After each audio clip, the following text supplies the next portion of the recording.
All right, so we got some good news, and I was so happy to find it. I had to hurry up and grab it and then, post it up here because I needed some good news. Some of this shit be getting on my nerves and it triggers me. And I know we all need to know about this shit. And some of y'all don't listen to the news unless it's on YouTube. I'm sorry. The truth is the truth because shit, I've been finding a lot of news on YouTube now lately because I don't watch TV no more since I moved out my house. Anyway, so let's check this out. Chinese American family meets descendants of the black couple who rented to them when no one would. See, we always fucking helping people. I'm not saying that last name.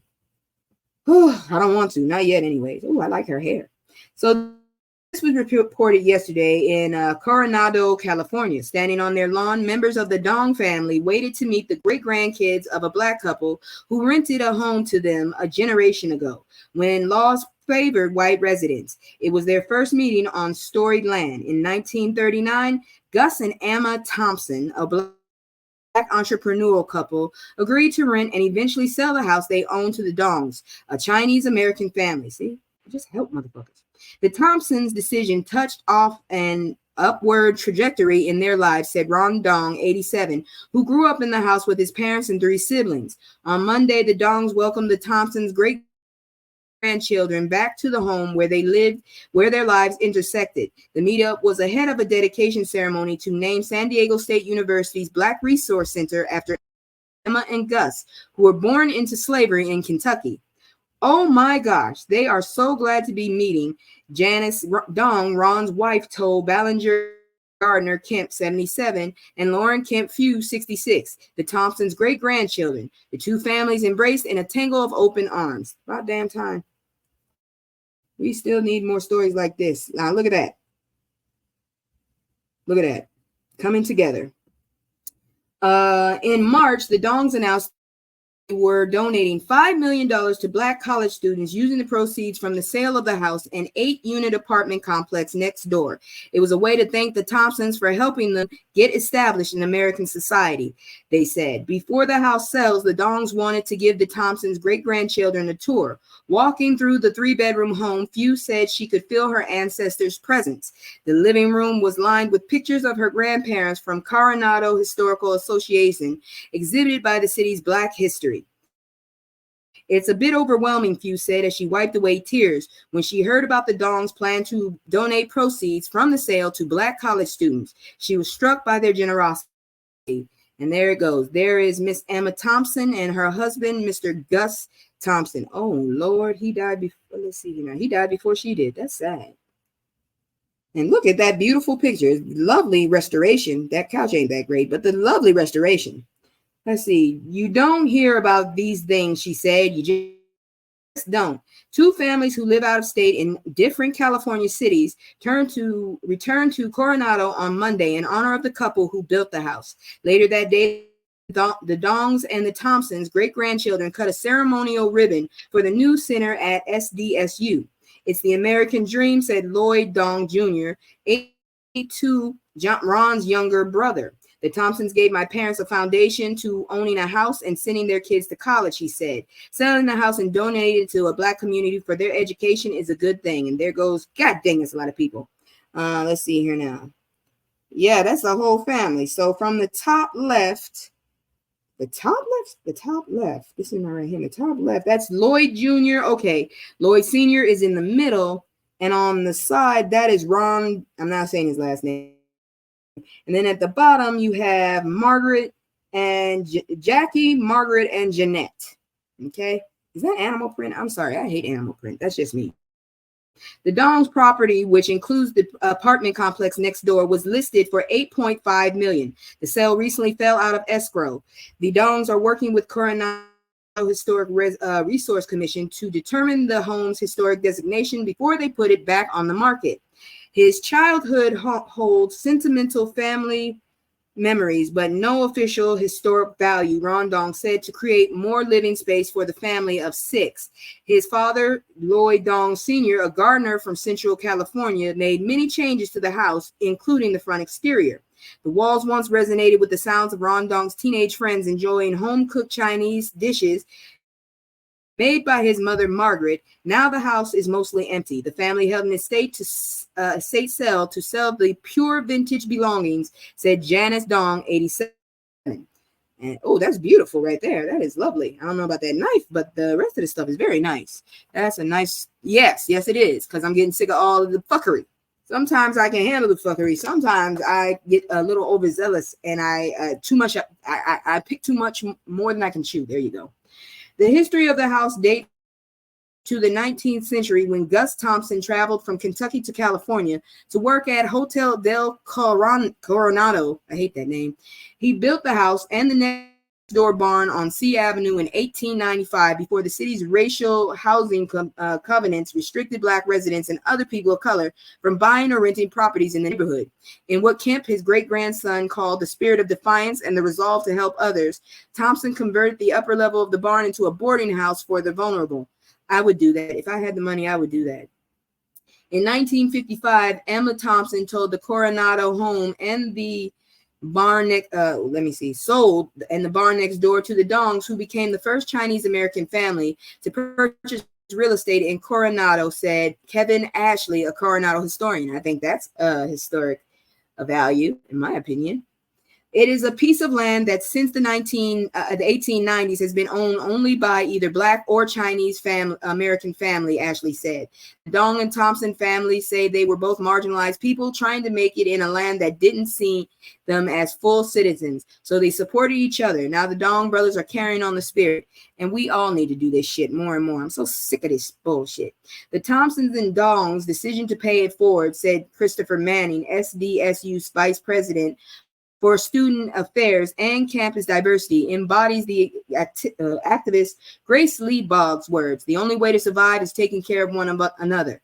I support that.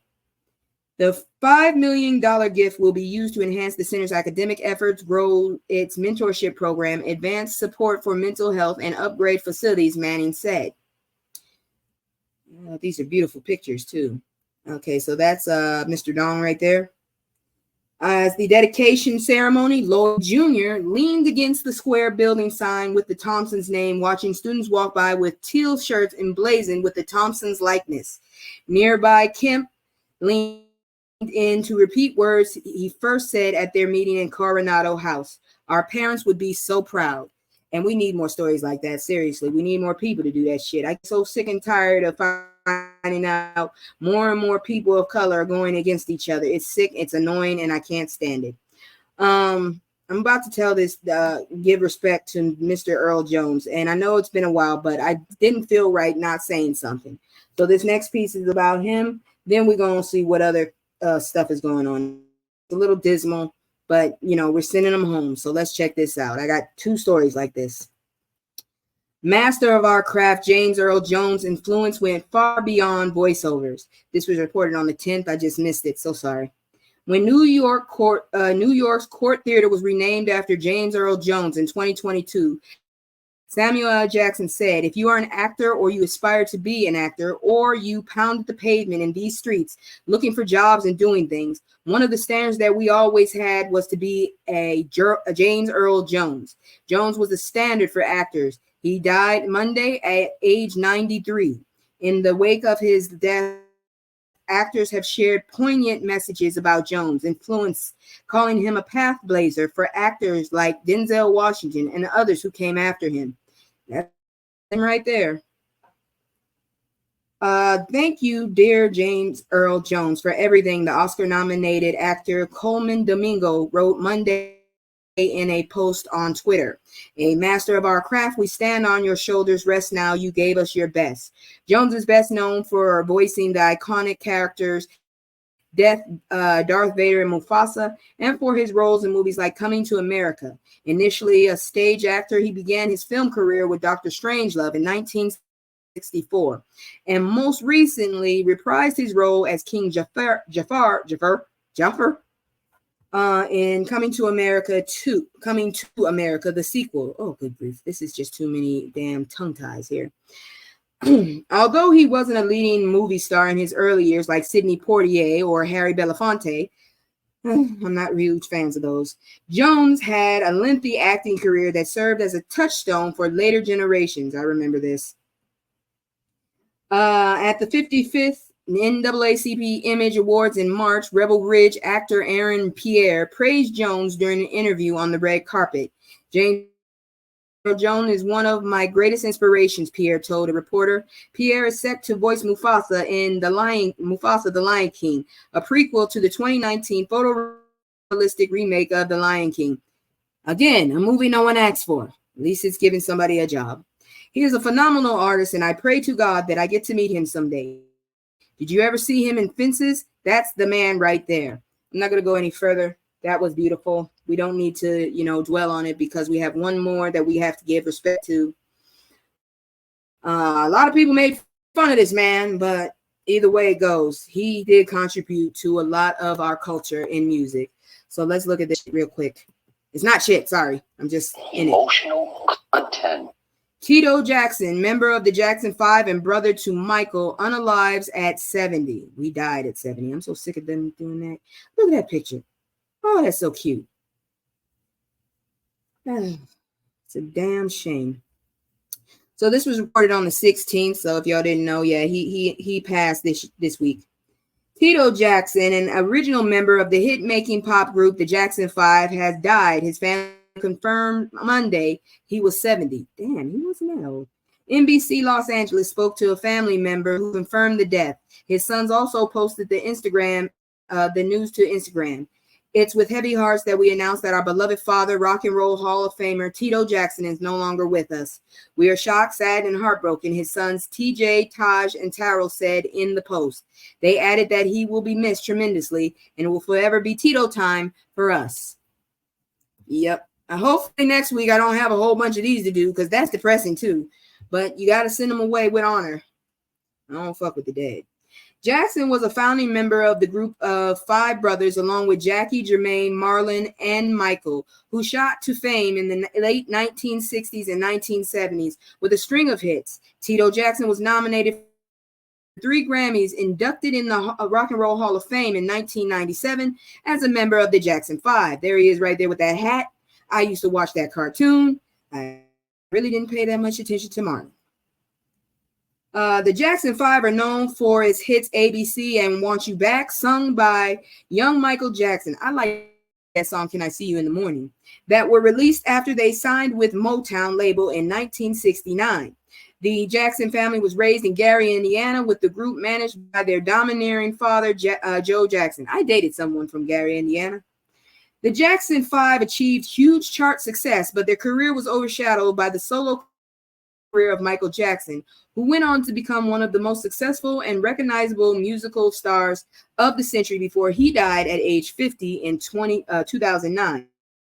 Tito Jackson, who was prevented from playing guitar on Jackson 5 records in favor of session musicians, later launched his own career as a solo blues musician in 2003. If anybody got the blues, I'm sure it could be a Jackson.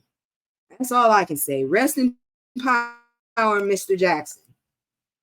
Now, I'm going to do my little commercial one more time, and then we're going to get into the health portion. Then I got a crazy story, and if anybody's still awake and ain't got shit to do, we can chop it up, because I still ain't got a damn job right now. Still on short-term disability against my motherfucking will. That's all I got to say. I didn't want this shit. Anyways, I'm bitter. It's just me and the fam. It's just me and the fam. It's just me and the fam. It's just me and the... It's just me and the fam. Yeah. It's just me and the fam. See my little tay, that's my hype girl, that's my mascot. No one's go for hours and some hours till we pass out. Stay inside the house, turned up with the racks out.